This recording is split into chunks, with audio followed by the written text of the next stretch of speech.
Génesis, nos metimos a ver quién era Dios, quién era el Padre, quién era el Hijo, quién era el Espíritu Santo, quién era el ángel de Jehová, quiénes son ellos, cómo actúan. Vimos también los seres espirituales, todo eso ya lo vimos, teniendo un contexto de lo que es la palabra de Dios en general. Pero todo eso y todo esto que vamos a ver a continuación tiene que ver con nuestras vidas. Así que pónganle mucha atención, vamos a comenzar.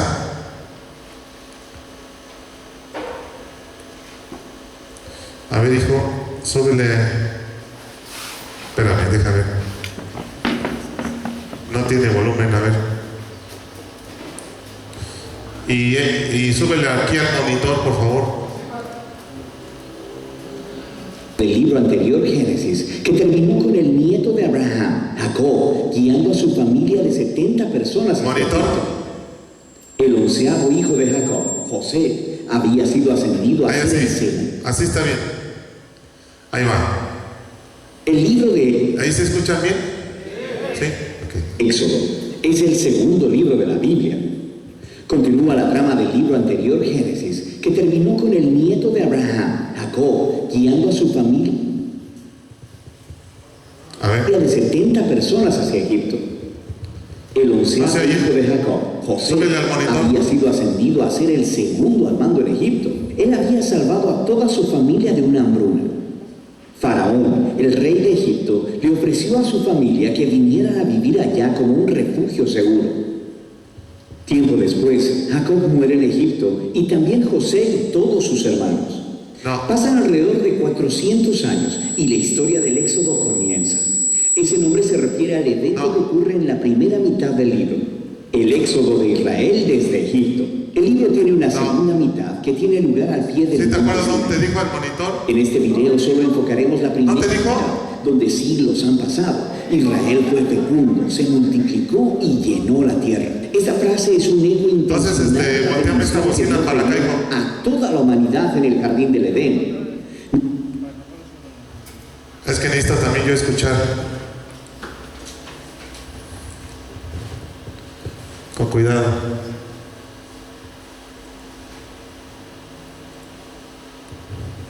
Ahí está. No, menos.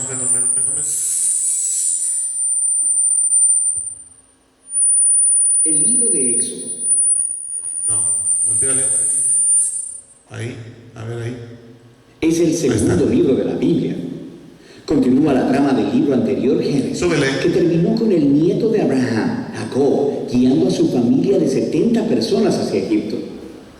El 11º hijo de Jacob, José, había sido ascendido a ser el segundo al mando en Egipto. Bueno, vamos a ver el contexto. Acuérdense que la descendencia de donde viene nuestro Señor Jesucristo es de Abraham, ¿sí?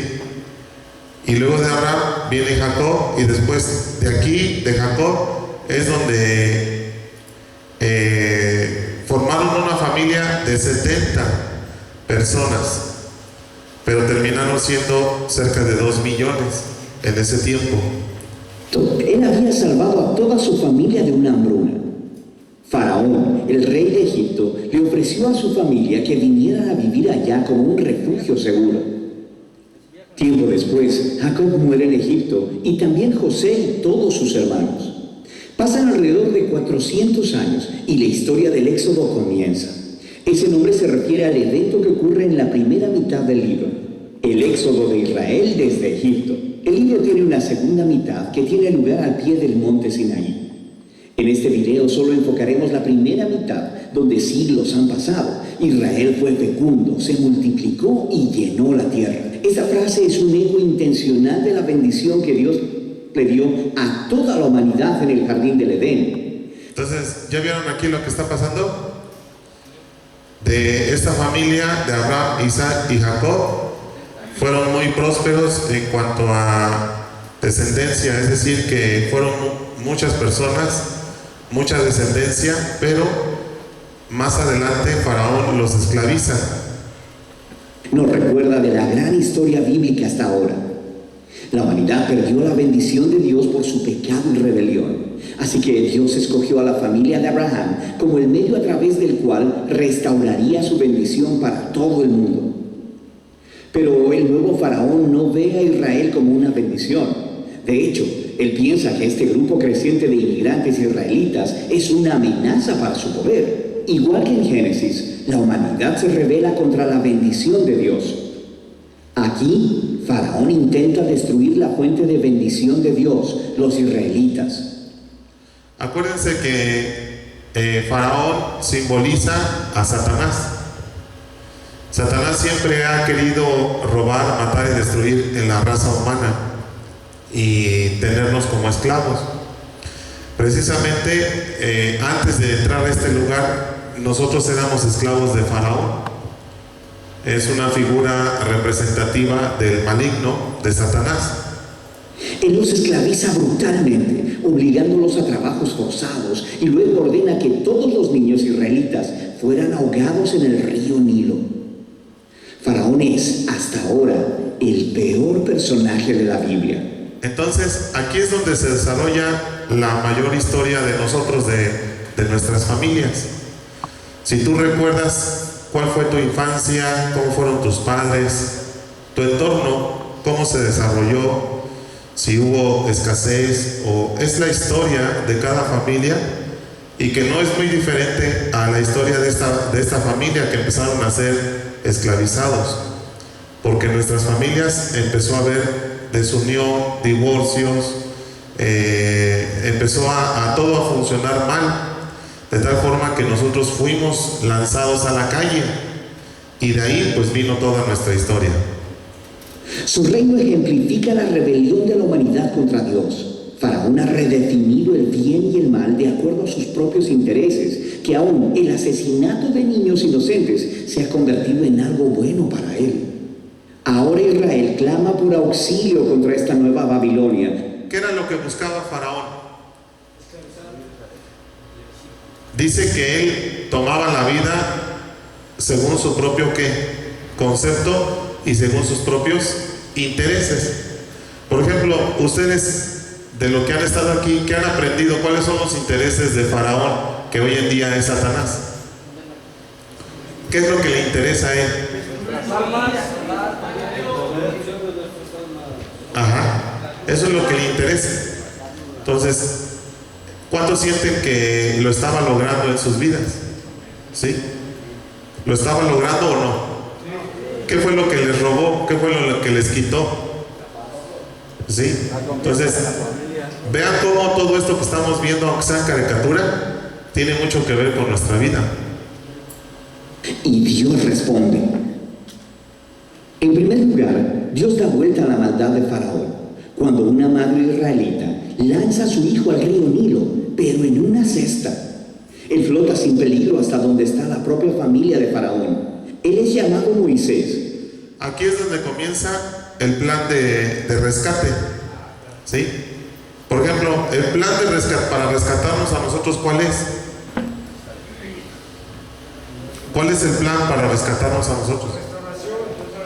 Este lugar, ¿sí? En ese tiempo, el plan para rescatar al pueblo iba a ser a través de ¿quién? De Moisés. Nosotros, en vez de Moisés, ¿a quién tenemos? A Jesucristo, ¿sí? Jesucristo es nuestro Salvador. Entonces, vean cómo todo comienza a tener algo coherente. Y crece hasta convertirse en el hombre que Dios usará para vencer la maldad de Faraón. En la famosa historia de la zarza ardiente, Dios se le aparece a Moisés y le manda ir delante de Faraón y ordenarle que libere a los israelitas. Dios dice que él sabe que Faraón se resistirá. Ahí está. Después encontramos una manifestación. ¿Cuántos han tenido manifestación de Dios aquí? A ver, ¿de qué forma? ¿Cuál ha sido cómo ha sentido la manifestación de Dios sobre sus vidas? A través del Espíritu. ¿De pie? Yo, de la manera que he sentido la manifestación de Dios es de la pérdida de mi madre. Ahora, ayer les comentaba a los compañeros a la psicóloga, que ya no me duele, aunque sí es decepcionante la pérdida de mi madre, la sigo extrañando, pero ya el dolor no es de la manera que yo lo sentía, como si, bueno, si tengo la ausencia y la recuerdo, pero ahora con cariño y no con dolor. Esta manifestación a lo mejor no es muy que se te iluminó el cuarto o que viste ángeles, no. Es una manifestación donde sucedió. Aquí donde está nuestro ser, donde está el espíritu. Más tranquilidad, más tranquilo, más relajado, olvidando los vicios. Ok. Más tranquilo, más tranquilidad. Ok, ¿tú? A mí, pues en oración le he pedido cosas a Dios y aquí adentro me las ha concedido el Señor. Bueno, entonces, ¿hay manifestación de Dios? ¿Sí o no? Bueno, a Moisés, ¿cómo se le manifestó? A través de una zarza, escucha él una voz dándole una misión. Dile a Faraón que deje ir a mi pueblo. ¿Esto qué significa? Que cada uno de ustedes es un mensajero potencial. El día que ustedes salgan, tienen que, si ustedes quieren, llevar este mensaje a la gente que sufre, a la gente que está atorada con las mismas cosas y situaciones con las cuales tú estabas atorado. ¿Quién te está eligiendo? Dios. Para eso te trajo aquí, para hacer un proceso contigo y después mandarte a que tú seas un mensajero.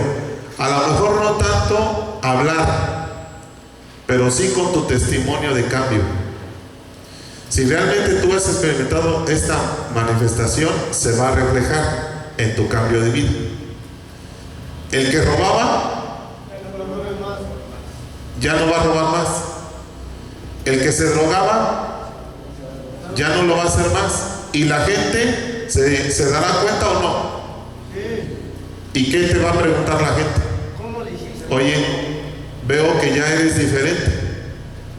Entonces, ¿tú qué le vas a decir? Pues fue por tanta aplicación que me dieron allá adentro en las águilas. No, ¿verdad que no? ¿Sabes qué? Es que Dios se me manifestó allá adentro. Y este mensaje es lo que va a hacer la diferencia. Pero Así que traerá su juicio sobre Egipto en forma de plagas. Luego Dios también dice que Él endurecerá el corazón de Faraón. Entonces se nos presenta la siguiente parte importante de la historia: la confrontación entre Dios y Faraón. ¿va a ser fácil? ¿Por qué? Porque va a haber una oposición. ¿Sí? Va a haber un contrincante con el cual tú vas a batallar todos los días, todos los días, todos los días. ¿Cómo se llama este contrincante?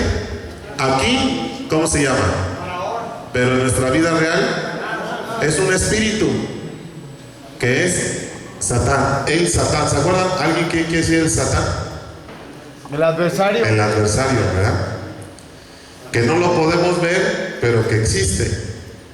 ¿Qué significa eso que Dios dice que Él endurecerá el corazón de Faraón? Es muy importante que leamos esta sección de la narración muy cuidadosamente. Ahora, una pregunta. ¿También se manifiesta aquí el chamuco? Sí. ¿De qué forma? Pensamientos. Sueños. Acciones. Enfermedades. Egoísmo. Mal comportamiento. Una de las formas en que se manifiesta mucho el enemigo aquí en este lugar es la rebeldía, la ira. ¿Sí? Entonces, cualquiera de tus compañeros que está en una situación así, ¿qué está pasando? Ahora, ¿nosotros qué tenemos que hacer? Orar por él. Apoyarle, orar por él. Desde aquí empezar a dar ese mensaje de vida.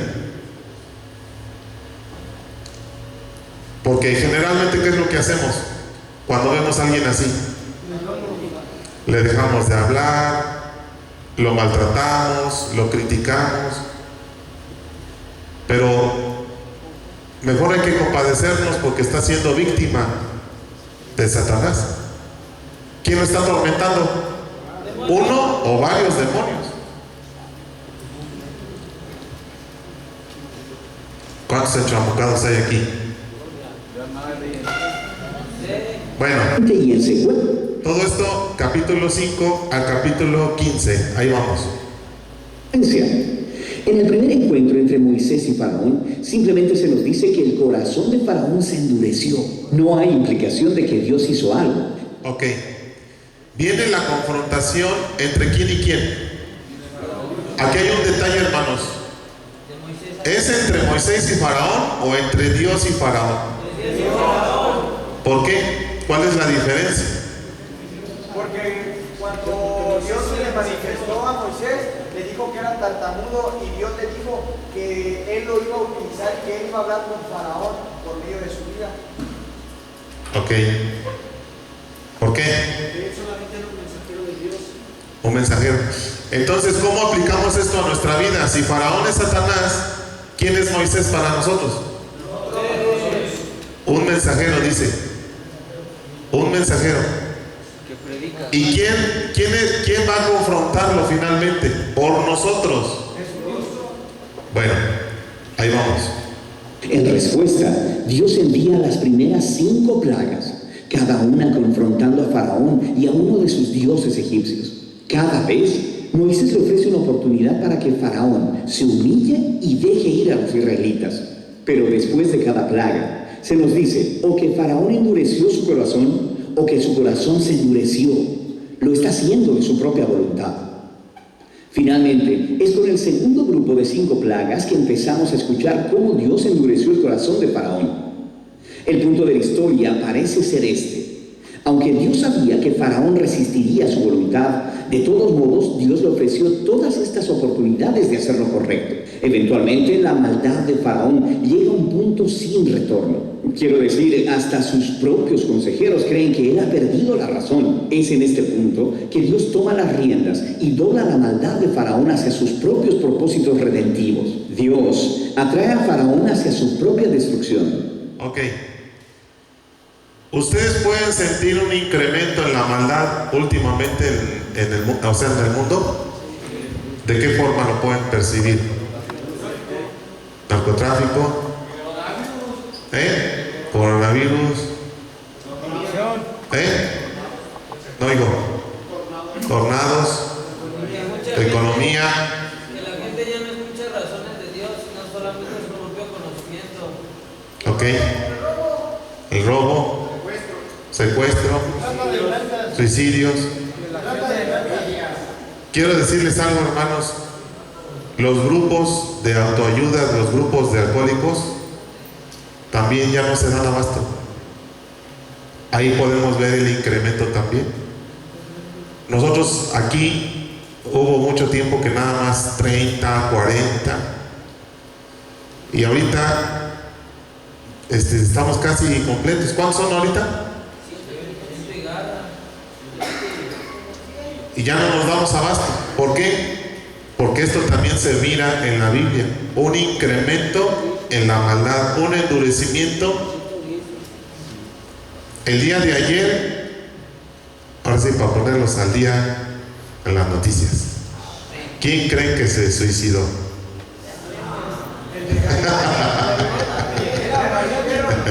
El que era mariachi. ¿Por qué se suicida la gente? Depresión, crisis económica, tristeza. Y fíjate, y esas personas lo tenían todo. Lo tenían todo.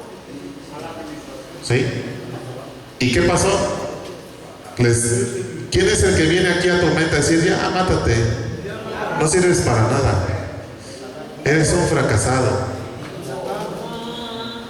Entonces, ahí vemos cuando se endurece más el corazón de Faraón. Mientras salva a su pueblo, ¿qué es lo que sucede después? A ver, vamos a ver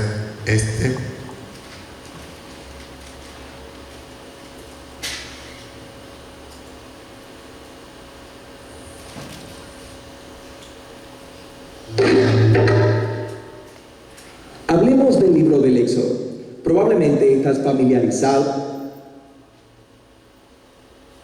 Ok, vamos aquí. Él quiere que esta etnia desaparezca. Él es el peor personaje de la Biblia hasta la fecha. Aquí es donde nos encontramos con una mujer israelita que quiere salvar a su hijo.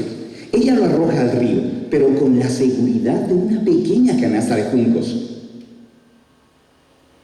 Aquí ¿Qué vamos. usará para salvar a Israel? Moisés va donde el faraón para decirle la noticia de que Dios quiere que su pueblo sea libre.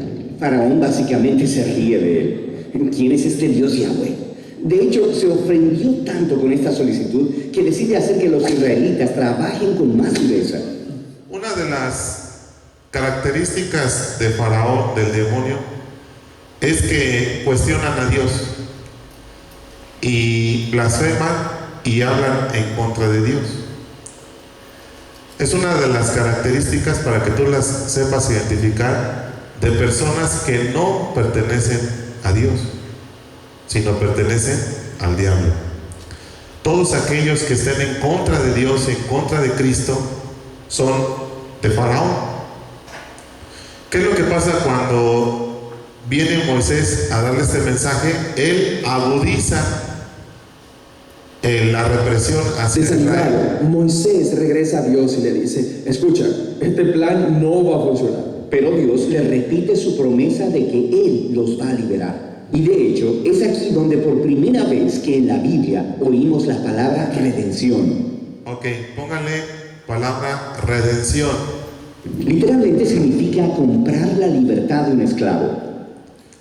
Redención significa comprar la libertad de un esclavo.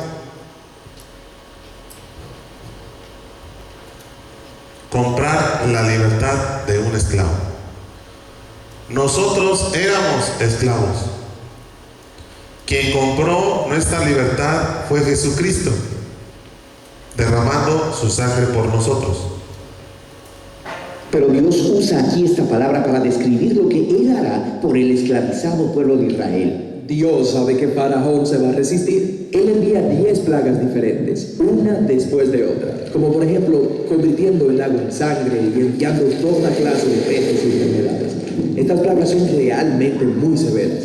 Lo que necesitamos entender es que esta historia nos está presentando las acciones de la justicia divina en contra de uno de los peores opresores que aparecen en la Biblia. Todas van dirigidas al propósito de rescatar a este pueblo esclavizado. Entonces, este personaje sigue siendo el opresor del mundo.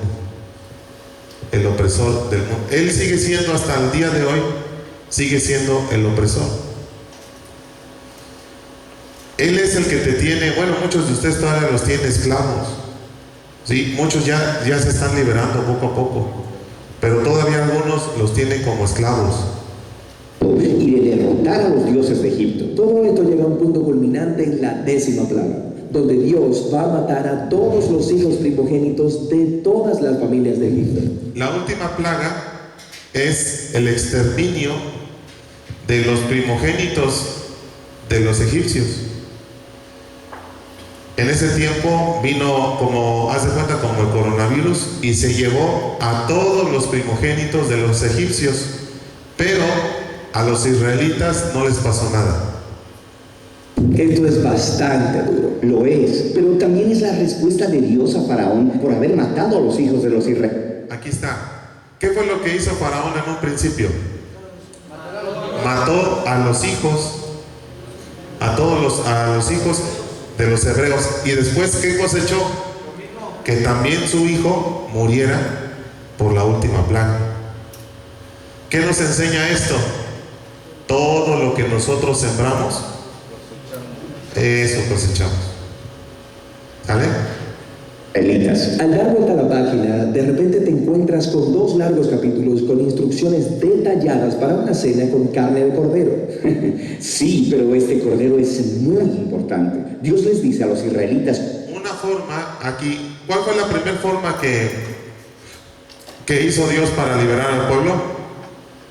Las plagas, ¿no? Esta es otra forma para que la plaga no llegue a tu vida. Hay que matar un cordero, pero no físicamente. Todo esto es espiritual. ¿Quién es el Cordero de Dios que quita el pecado del mundo? Jesucristo. Él murió hace cuánto tiempo? Derramó su sangre. ¿Sí? Hasta el día de hoy, esa sangre que Él derramó está vigente. Por eso es que nosotros ya no tenemos que hacer ninguna manda, ninguna peregrinación, ningún ayuno, nada. Solamente la fe en nuestro Señor Jesucristo. Vean ustedes. Cómo elegirlo y cómo prepararse para comerlo. Ellos deben tomar la sangre y pintar con ella todo el marco de la puerta de su casa. Todo el que esté en estas casas será librado de esta plaga final. ¿Qué significará esto para nosotros hoy en día? En aquel tiempo, la sangre fue derramada y la pusieron en el dintel de los marcos de las puertas, como una señal. Cuando pasara el ángel de la muerte, ¿qué iba a pasar? Se iba a pasar de largo. Para nosotros hoy, ¿qué significa esto? Es como el sello del Espíritu Santo. El sello del Espíritu. Es como la salvación. La salvación. Otro. ¿Qué significa? ¿Cómo nosotros hoy nos protegemos? A ver, ¿cuántos de ustedes usan o usaban escapularios pensando que eso era su protección? Estampitas. ¿Qué usabas de amuleto? Bueno, algunos hasta la muerte la usaban como amuleto.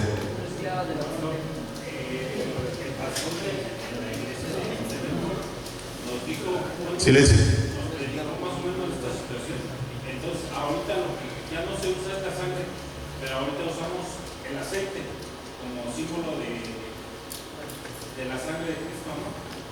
Entonces Él nos dijo, para que ustedes se protejan de la muerte del coronavirus, Él nos dijo, pongan aceite en sus puertas. ¿Y qué creen? Ahorita les vamos a explicar, pero ni siquiera eso. Ni siquiera eso. Aunque sí lo usamos, pero no. El marcar con el dintel de las puertas, para mí en lo personal, yo así lo asemejo incluso en mi propia vida, que es el pacto reflejado que nosotros hacemos con Dios y Dios con nosotros, al Él salvar por medio de un sacrificio. Es un simbolismo, ¿no? En ese aspecto del convenio o pacto que se hace entre Dios y una persona o una familia.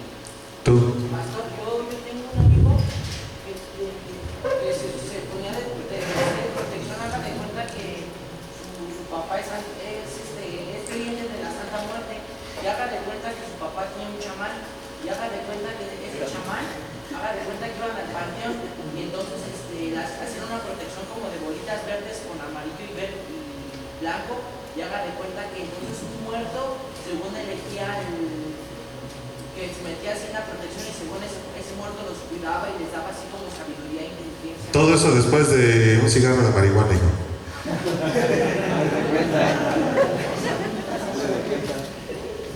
Miren, escuchen bien.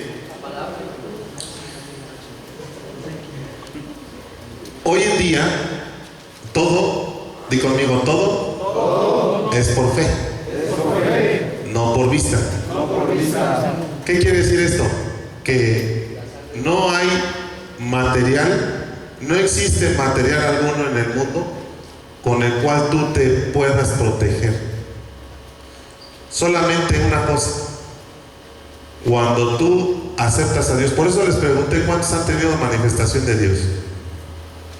Si tú tienes ya una manifestación de Dios y ya sientes una comunicación con Dios, tú estás adentro. Salmo 91, ¿qué dice? Salmo 91. El que habita bajo la sombra del Altísimo morará bajo. El que habita a la sombra del Altísimo morará bajo la sombra del Omnipotente. Ok. Cuando tú te sometes a Cristo, ¿qué es lo que pasa? ¿Quién te está cubriendo? Pregunta número 2. ¿Quién está peleando por ti contra Faraón? Entonces, ¿para qué quieres los amuletos, los escapularios, las imágenes, si tú tienes a alguien que es más grande que todo eso? Es una pregunta para reflexionar. En este tiempo sí fue literal, ellos tuvieron que matar a un corderito, rociar el dintel de su puerta con la sangre, pero hoy en día, en este siglo XXI, no tenemos que hacer nada de eso. Ni siquiera el aceite, porque también el aceite está pasando a ser un amuleto para los cristianos, y no. Todo es por fe. Todo es por fe. ¿Sí? Cuando tú estás dentro de Dios, así te echen la maldición más maldita de los malditos de Catemaco, no te pega. No te pega. Porque estás bajo la sombra. Pero si tú sigues de canijo, te va a llegar. Entonces, si sigues de canijo, entonces vas a tener que recurrir al faraón para que te proteja, porque también él protege, pero cobra, y cobra muy caro. Cobra y cobra muy caro. ¿Tú crees que la muerte protege de gratis? No, cobra. Cobra. Y no cobra dinero, cobra vidas humanas, de familiares, de amigos. Entonces, vean ustedes, vamos a continuar. Esta cena, que es llamada Pascua, conmemora este momento clave. Este evento se llama Pascua. Pascua. Y Pascua quiere decir pasar de largo. ¿Sí? Pascua. Pasar de largo.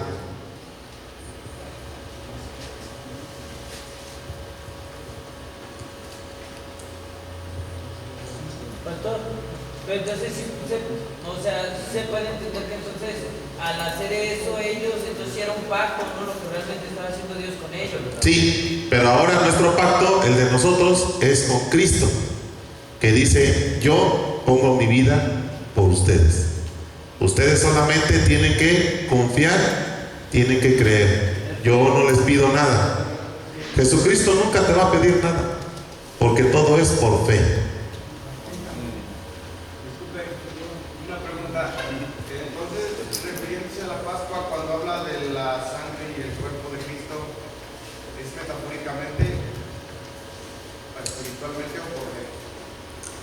Dijo el Señor que hiciéramos eso de vez en cuando, solamente como un recordatorio, solamente como un recordatorio y no como un sacrificio.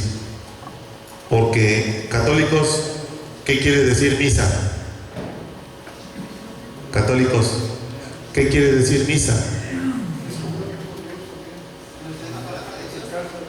¿Qué quiere decir misa, católicos? Misa quiere decir sacrificio. Sacrificio.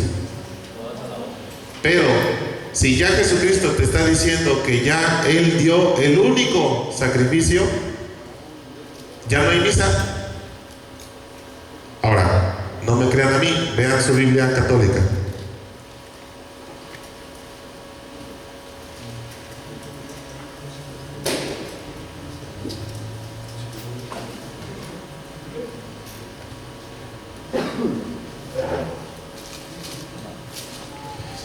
Vamos a Hebreos capítulo 7. Hebreos 7, 27. Vean ustedes. Pero en las católicas, ¿verdad? Sí, vamos a leerlo en la católica para que mis compañeros católicos vean. La palabra dice: a diferencia de los sumos sacerdotes, él no tiene necesidad de ofrecer diariamente sacrificios, primero por sus pecados y luego por los del pueblo. Y para el pueblo no lo hizo sino una sola vez, ofreciéndose a sí mismo.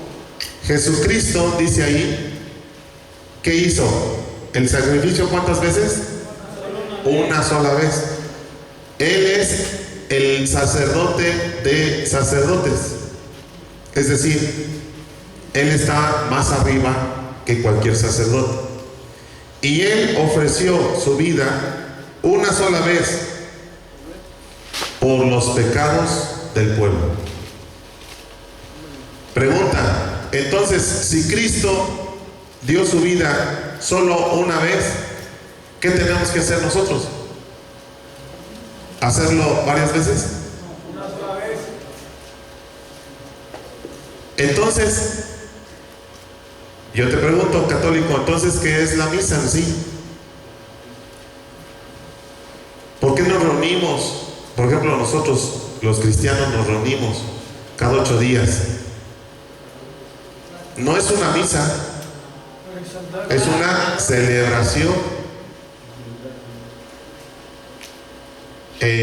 No quiero abundar más en esto porque no se trata de atacar ninguna religión. No se trata de eso, se trata de que tú conozcas todo lo que es el contexto en la historia. El que tú sepas por qué son las cosas. ¿Sí? No nada más. Por ejemplo, cuando a ti te pregunten, oye, explícame qué es la misa, pues deberías saberlo. Si tú eres católico, deberías saber qué es la misa. Y si la misa va de acuerdo con la palabra de Dios. Se puede decir, pastor, que entonces cuando decían lo que era la Pascua o lo que era la fiesta de los panes, así como hoy en día, ¿no? que dice que la copa, la hostia y todo eso es una representación, ¿no? del sacrificio que es Jesucristo, pero pudiéramos tomarlo como si fuera un recordatorio al sacrificio que Él hizo. Pues en el mundo católico no lo hacen como recordatorio, Pero debería de ser así. lo hacen como sacrificio, como misa. A ver allá, Hermano, es que de pie. decían varios, ¿no? Que eran católicos, ¿no? Y apenas vino un hermano, bueno, el hermano Picudo, y les dijo a varios que cuál era el primer mandamiento. A esos católicos ninguno contestó. O sea, no les dice usted que está cambiando, pues si no, porque nadie sabe, y esos que son católicos. Sí.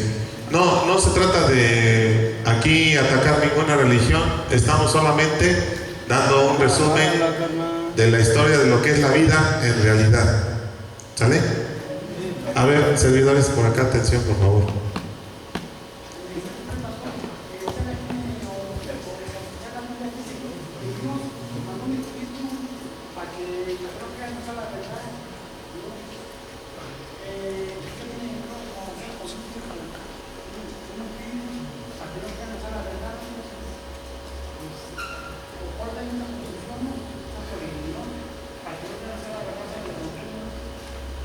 Ok. No te entendí muy bien, hijo, pero mira, lo que estamos tratando de hacer es ver lo que es la Biblia así, que ustedes la puedan contemplar tal cual es. La Biblia no tiene religión, hermanos. ¿Sí? La Biblia no tiene religión, es un libro de historia de Dios, de su pueblo. Y a través de esto vamos a entender la mentalidad que tiene Dios y que le quiso dar a su pueblo para que ellos siguieran un patrón de vida. Es la historia donde Dios trae su justicia sobre la maldad humana, pero también muestra su misericordia proveyendo un sustituto. Esta última... Bueno, apunten. Dios siempre pone un sustituto.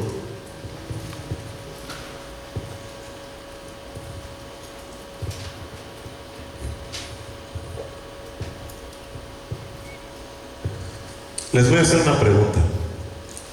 Quiero que lo contesten con toda honestidad. Vamos a ponernos como jueces de nosotros mismos.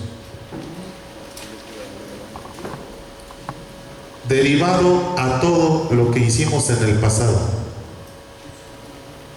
Escuchen bien la pregunta. Derivado a todo lo que hicimos en el pasado, ¿merecíamos estar en un lugar como este o en la cárcel? ¿O en la cárcel? En la cárcel. ¿Cuántos dicen, yo por lo que hice, yo tendría que estar en la cárcel ahorita mismo? Levanta tu mano. Bueno, no estás en la cárcel. Y te aseguro que no tienes una idea qué es estar en la cárcel. Estás aquí. La pregunta es, ¿por qué? Por una restauración. ¿Por qué? ¿Por qué no estamos en la cárcel y mejor estamos aquí? Por misericordia de Dios. Por el amor que Dios nos tiene. Bueno, en este caso, el ángel de la muerte iba a venir hacia los hijos de Israel, ¿sí o no? ¿Y qué fue lo que se puso en medio para que eso no sucediera? Apunta la palabra intercedor, intercesión o intercesor, perdón. Intercesor. ¿Quién es un intercesor? Un abogado, un mediador. En este sentido, el cordero que fue matado, fue asesinado y rociada su sangre, fue el medio, el sustituto que Dios dio para que el pueblo no sufriera lo que tendría que sufrir. Entonces, ¿por qué? Pregunta, entonces, ¿por qué estoy aquí en vez de estar en la cárcel? Porque alguien intercedió por mí. Otra vez, perdón que estoy insistente con los católicos, pero no fue tu virgencita, hermano. Perdona. No fue ningún santo, ni fue tu abuelita que está allá en el más allá. No, hermano. La Biblia dice, y vamos a ver, en la Biblia católica sobre todo me interesa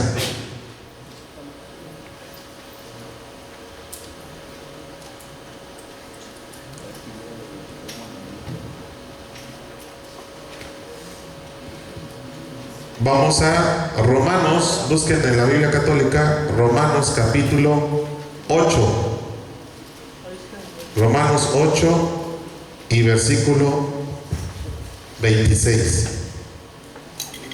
Romanos 8, 26. A ver, sí. ¿Quién dice? Somos débiles, pero ¿quién viene? ¿A qué espíritu se refiere? ¿Al espíritu de tu abuelita? No, al Espíritu Santo. A ver, sigue leyendo. ¿Es Biblia católica? ¿Qué dice? Somos débiles, pero el Espíritu viene en nuestra ayuda. No sabemos cómo pedir ni qué pedir, pero el Espíritu lo pide por nosotros con gemidos inefables. A ver, católicos, búsquenme un versículo en su Biblia donde diga que María intercede, donde diga que San Pablo intercede y que todos los santos y todas las vírgenes que has conocido o estás por conocer intercede por ti delante de Dios. Dame un versículo en tu Biblia católica que diga eso. Te lo voy a dejar de tarea. ¿Cuántos son católicos aquí? A ver, levanta tu mano. Apostólico y romano. Búscame de tarea un versículo donde diga que María o que los santos o que otro, que no sea Dios o Jesucristo, intercede por ti delante de nuestro Dios.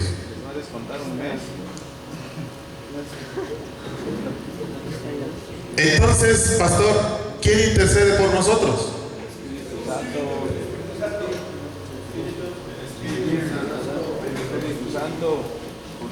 Ahí está la primera cita, es Romanos 8, ya la vimos. Ahora vamos a otra cita.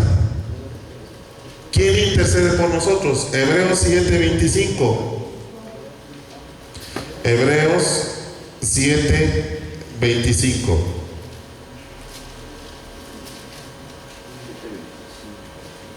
Por eso es capaz de salvar de una vez a los que por su medio se acercan a Dios. Él sigue viviendo en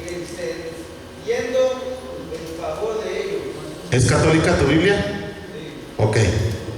¿De quién está hablando ahí? Está hablando de Jesucristo. A ver, otro que lea. El mismo versículo. Amén. Por eso es capaz de salvar. Por eso es capaz de salvar de una vez a los que por su medio se acercan a Dios. Él sigue viviendo e intercediendo en favor de ellos. Dice ahí que Cristo sigue ¿qué? Viviendo. Primero vive y luego intercede. Entonces, ¿quién es nuestro intercesor, hermanos? Dios mismo. Intercede por nosotros ante Él mismo. ¿Qué cosas, no? Pastor, entonces ¿no hay otro intercesor? No hay. No existe. Entonces, ¿por qué nos enseñaron que sí, que la Virgen y que los santos y que no sé qué? Pregúntale al Papa. Porque a Satanás no le gusta que salgamos de la ignorancia. Ah, pues le diste en el clavo. ¿Qué es lo que quiere Faraón? Que sigas como esclavizado.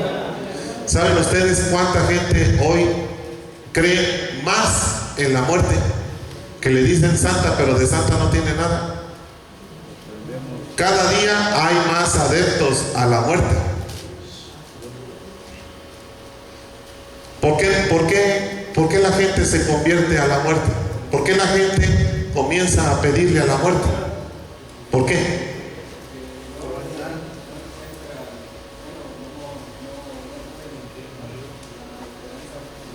No encuentran otra esperanza. Le hablan a Dios y Dios no les contesta.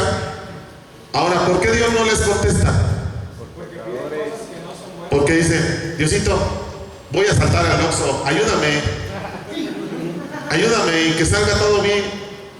Y ándale, que ese día que lo agarran. Y que dicen, no, Dios no existe, mejor me voy a invocar a la muerte. Ella sí me hace el paro. Y sí, resulta de que sí, que va y asalta al Oxxo y entonces dice, ay, sí, cierto, ¿verdad? La muerte. Sí, pero la factura es muy cara la que vas a pagar. Bueno, vamos a terminar de ver este video. Plaga hace enfurecer al faraón. Él demanda que Israel salga de Egipto, lo cual es genial. Pero de pronto, mientras están yendo, Faraón cambia de parecer. Él tiene un cambio de corazón. Pero además de eso, también se nos dice que Dios endureció el corazón de Faraón. ¿Por qué haría Dios algo así? Lo que necesitamos recordar es que una y otra vez en esta historia, Faraón ya ha decidido endurecer su propio corazón. Así que a este punto el Faraón no es solo malvado, se ha vuelto monstruosamente malvado. Hasta sus propios consejeros pensaron que había llegado demasiado lejos. ¿Cómo se supone que debía Dios lidiar con una maldad tan extrema? Lo que vemos en la historia es que Dios usa su poder para traer la maldad hacia su propia destrucción. Faraón y su ejército son destruidos en el Mar Rojo, mientras Israel entra a la libertad. Después de esto encontramos la primera canción. Bueno, vemos entonces que se intensifica el odio de parte de Satanás contra nosotros. Se incrementa. ¿Por qué? ¿Por qué va en aumento en vez de ir disminuyendo? Exactamente. Vean lo que dice la Biblia.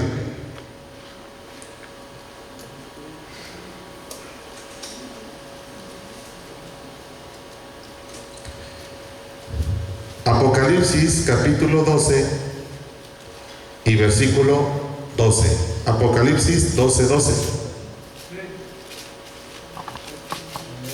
¿Qué dice?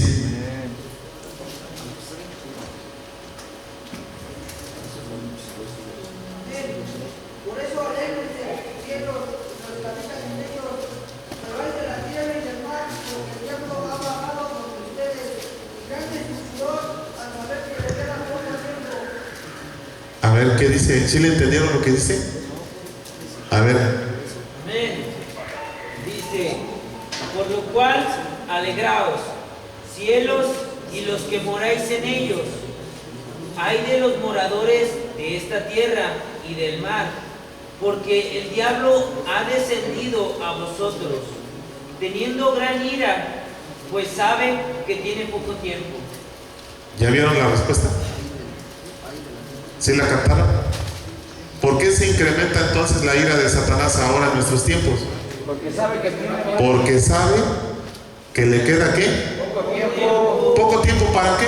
Para el agua de nuevo, lo van a encerrar. Para arrebatar nuestras almas de... Para llevarte a ti, hermano, al infierno. Para llevarte a ti al infierno. Él está trabajando para que tú te vayas con Él. Por eso es que hay veces que te sientes que ya no aguantas, sientes, te está atormentando el enemigo porque él no te quiere dejar. Y cuando sales, te pone tentaciones de todo tipo y vas otra vez para atrás. Sabe él que le queda poco tiempo porque lo que le interesa es que tú te vayas con él al lago de fuego. ¿Ya se sabe la cita del lago de fuego? Apocalipsis 20, 12, ¿verdad?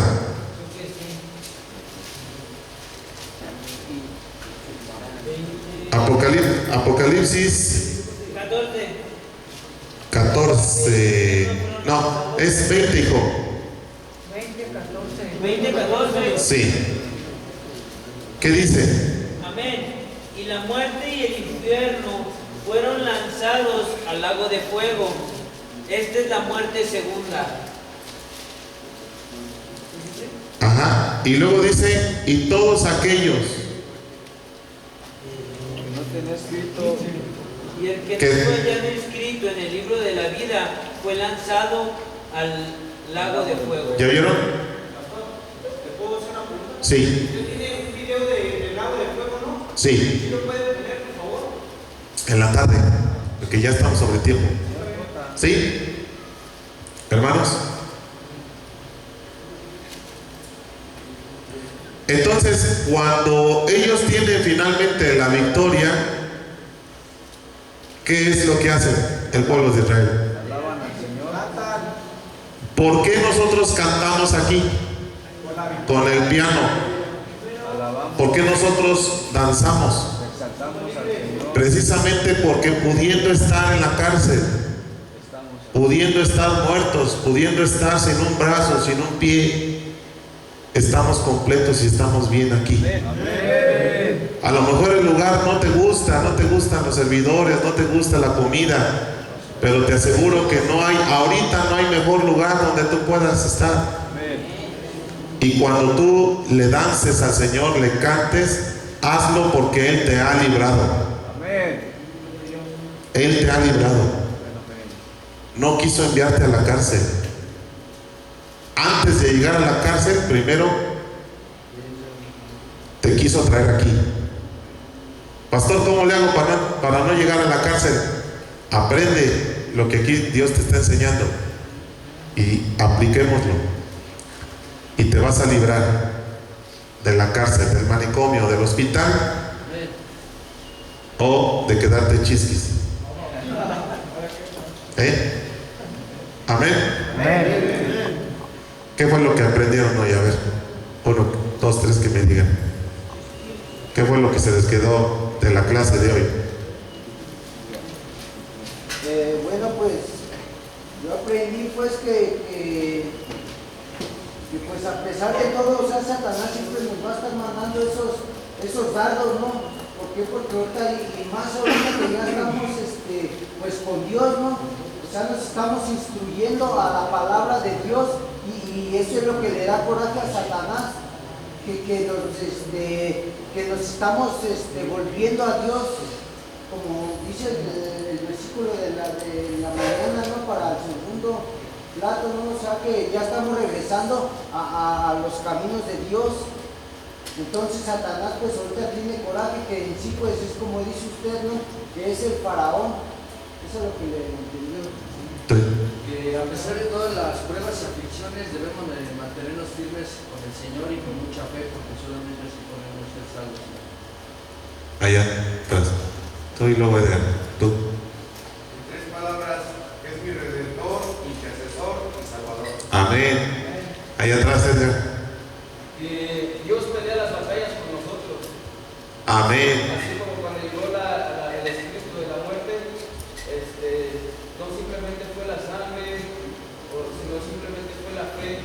la obediencia que tuvieron con Dios. Muy bien. Pero yo pensaba, que me oían, estaban las imágenes, ¿no? Que no sé, pero que me hacían caso, ¿no? Que mis años quería hacer cosas medias, ¿no? Pero no había nada bueno, ¿no? Siempre lo malo. Y ahora que todos los años nos estamos dando cuenta de que yo soy Dios vivo, fuerte y poderoso, ¿no? Como dice de Elías, que los contrarios, ahora los años están malos, ¿no? Y quiero dar a David el fuerte y poderoso, ¿no? Y o sea, como cuando logró, como sale igual de llevar el caso de dentro, luego se volvió a orar y seguimos otra vez. Gracias. ¿Alguien más? ¿Tú? Bueno,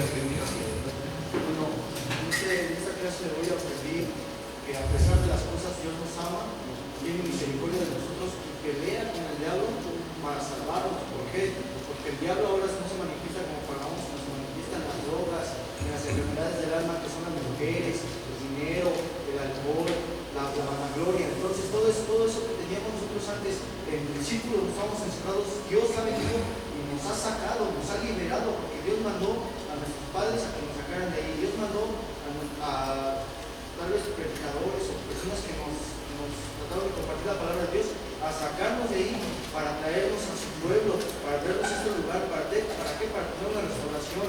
Por eso Dios mandó a su Hijo que fuera intercesor, que intercediera por nosotros. Entonces Él dio su vida, fue lo mismo que hicieron en el Cordero, ¿no? Dio su vida con su sangre, nos ha limpiado. Por eso en nuestras oraciones utilizamos y decimos, con la sangre de Jesucristo yo me cubro. Entonces me libero, rompo esas cadenas, me siento limpio, me siento libre, protejo. Entonces la sangre de Cristo es poder, es lo que podemos ver, ¿no? Que a pesar de las cosas Dios nos ha sacado y aquí nos está volviendo a enseñar lo que es bueno y lo que es malo. Pero primeramente hay que ver que es lo bueno y más que nada sentir esa presencia del Espíritu Santo, que es lo que nos hace tener inteligencia, sabiduría, discernimiento de la palabra. Amén. Allá. Amén. Tú y luego tú. O al revés, como quieran. Amén. Yo entiendo, pastor, que realmente ya debo de hacer caso a lo que el Señor me dice, que debo de obedecer realmente su palabra o a algún compañero, porque los utiliza el Señor, ¿no? Los utiliza a todos para darnos algún consejo o darnos una verdad. Y debo de entenderlo, porque si no yo creo que nos puede mandar unas plagas hacia nuestra vida por ser desobedientes, y que todo lo ponemos en Cristo porque nos fortalece. Amén. Yo entiendo que Dios, en esta clase a mí me dejó entrar en mi corazón que Él es el único, porque usted dijo que Dios intercede por nosotros ante Él mismo, o sea que Él es el Todopoderoso y sobre Él no hay nadie y ante Él no hay nadie. Entonces lo que me enseña es a tener una comunión directa con Dios para pedir que el Espíritu Santo pelee las batallas por nosotros, porque nosotros por nuestras fuerzas intentamos hacerlo, pero no salimos, entonces más nos enlodamos. Lo que debemos de hacer es dejar que fluya el Espíritu Santo en nosotros y Él nos va a dar el discernimiento para poder, para que nos dé Él la victoria de las batallas, porque no es de nosotros, sino de Dios la victoria. Ok, ¿tú? Nos debemos de poner a disposición de Dios, Padre, Cristo, Espíritu, no en imágenes ni en amuletos. Ok.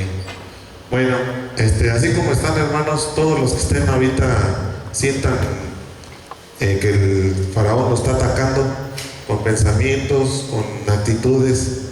Inclina tu cabeza, pon tus manos ahí en tu cabeza.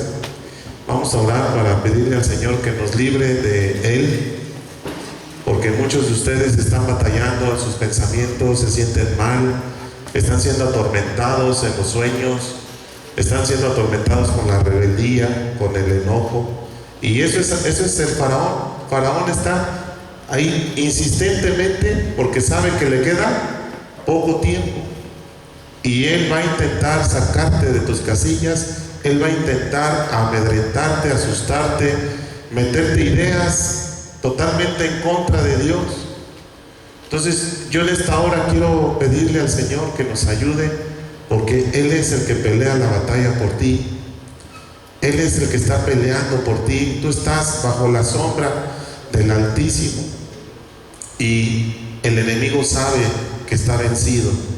El enemigo sabe que no puede en contra de Dios, porque Dios ya lo venció en la cruz del Calvario. Padre, en el nombre de Jesús, Señor, en esta hora, Padre, queremos pedirte, Señor, que nos ayudes, Padre, porque tú sabes, Señor, toda la clase de pensamientos que nos atacan todos los días, a cada momento, que muchos de nosotros quisiéramos volar, quisiéramos hacer mil cosas, Señor, para deshacernos de este lugar, deshacernos, Señor, del yugo, Padre, que tú nos quieres poner, Señor.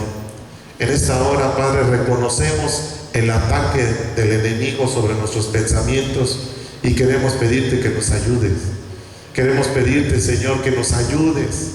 Por favor, tú pelea por nosotros esta batalla y ordénale a ese Satanás, a ese faraón, a ese espíritu inmundo, que no atormenten más nuestros pensamientos, que no atormenten más nuestro corazón, Señor, trayendo depresión, trayendo tristeza, trayendo melancolía, preocupación, trayendo ansiedad, Padre.